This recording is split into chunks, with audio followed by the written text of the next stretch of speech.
U životu se često susrećemo sa nečim što nazivamo problemom. Zapravo sa nečim što jeste problem za nas. I kada se obratimo drugim ljudima, dešava se da nam onda, recimo, neko kaže iz svoje perspektive da je naš problem mali, smešan, da ta neka osoba ima da se bavi mnogo većim problemom, što možda i jeste tačno, znači to se nije sporno. Međutim, ako već smatrate da je nečiji problem smešan i mali, iz vaše perspektive, dajte onda pozabavite se tim problemom. A ako vam se ta osoba već obratila. Međutim, tu može da bude problem i do osobe koja se obraća za pomoć. Na jednom sajtu manastira, makedonskog manastira, našla sam davno na jednu vrlo moćnu izjavu: ne otvarajte svoju dušu svakome, već samo onome ko može da je leči. Dakle, ne obraćajte se svakome za rešenje svog problema, već samo onome koji to može da reši. Sad, tu je mudrost znati ko može da reši vaš problem, a ko vaš problem ne može da reši. Često se desi jednostavno pogrešimo jer nismo sveznajući.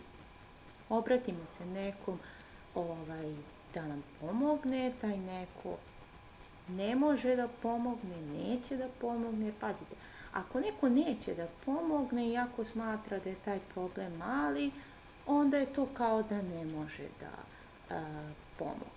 Ako neko smatra da je problem smešan, mali, ne može da vam pomogne, tu se sad postavlja i pitanje da li je zaista onda taj problem mali i smešan. Jer ako vi ne možete da pomognete osobi u rešavanju tog problema, onda nemate prava ni da joj govorite da je problem mali i smešan. Ako neko ima mali problem, pomozite mu da reši mali problem, da ne bi zapao u veliki problem. Kad neko zapadne u veliki problem, a veliki problem je samo gomilanje malih problema, vrlo verovatno je da ćete mu teško pomoći, a u nekom slučaju, nažalost, nekima i ne možete pomoći. Jer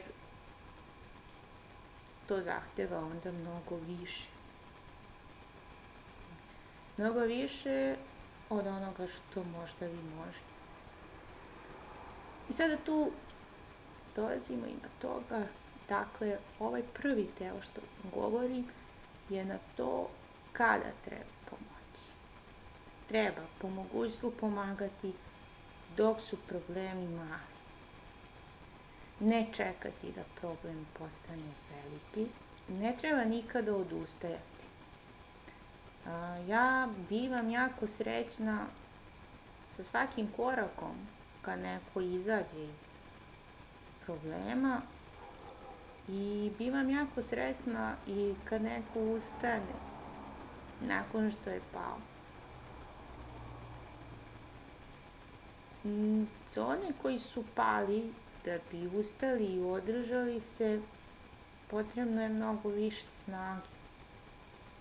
Dok ponovo nestaje čvrsto. Dakle, u rešavanju problema, što sopstvenog, što tuđih, jer iako svi kažu da čovek sam mora da reši svoje probleme, smatram da je pomoć jako značajna, da je podrška u rešavanju problema drugih osoba jako značajna. Bez podrške čovek prepušten sam sebi da se podigne, to biva stvarno teško. Sama činjenica da je neko tu kao podrška znači. Naravno, Bog je uvek tu da podrži čovjek nikad nije sam, Bog je uvijek s njim. Oni koji osjećaju prisustvo Boga, njima će lako biti da rješavaju probleme. To stoji. Mnogo puta sveti oci kažu ne obraćajte se ljudima za pomoć, nego Bogu.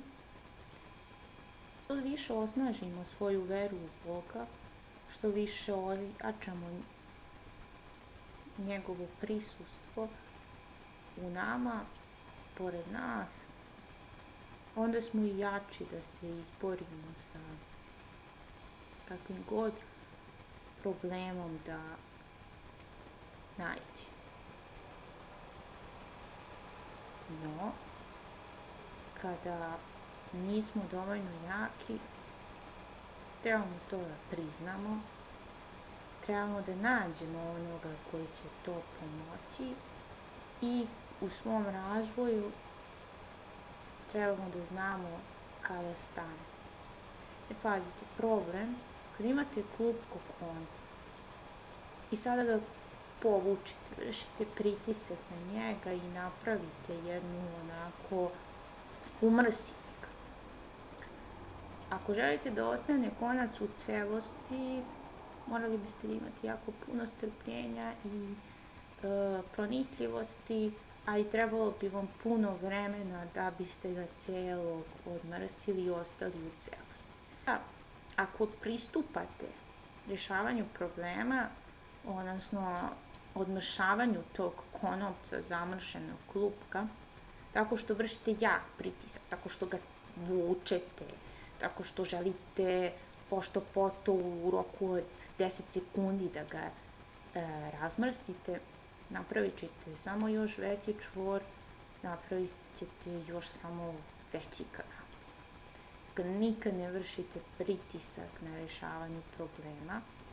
Rješavanju problema morate pristupiti mirnim putem, što mirnijim putem, staloženijim putem, to bolji. Potrebno je shvatiti da za rješavanje problema, ako se radi o velikom problemu, da je potrebno vreme, strpljenje, da je na neki način potrebno da rješavate deo po deo, da kako se ne biste obeshrabrili, budete srećni što ste uspjeli da odmrsite deo klupka, iako je ostalo još mnogo onog nerazmršenog klupka, i što budete više odmrsavali, to će vam sve biti osjećaj lepši i bit ćete srećniji zbog toga što ste uspjeli da rešite problem. S tim da konac uvek može ponovo da se zamrsi, podržite ljude kod kojima konac nije zamršen koliko god možete. Nemojte čekati da se nekome zamrsi konac pa tek onda da uskačete i rešavate probleme, da govorite kako neko ima zamršen konac i treba sada pomagati onome koje ima zamršen konac, a ostaviti nekome ko je počeo malo da se mrsi, da nastavi da se mrsi. Rešavajmo stvari dok su male. Kada su velike, rešavajmo ih sa strpljenjem, deo po deo, pa koliko uspemo, uspjeli smo. I kada nekom ne možemo da pomognemo, onda to i priznamo. Na kraju ovog snimka, početku ove 2018. godine, želim da poručim opet svima onome što je bio i moj prvi snimak na kanalu. Pomaže Bog, Bog vam pomogao, narode, i kad god možete, vi zamolite Boga da pomogne onima za koje znate da su u problemu, ali isto tako molite Boga i za one koji nisu u problemu, da ih održi bez problema. Jer nema nešto veće radosti od toga kada čovjek nije u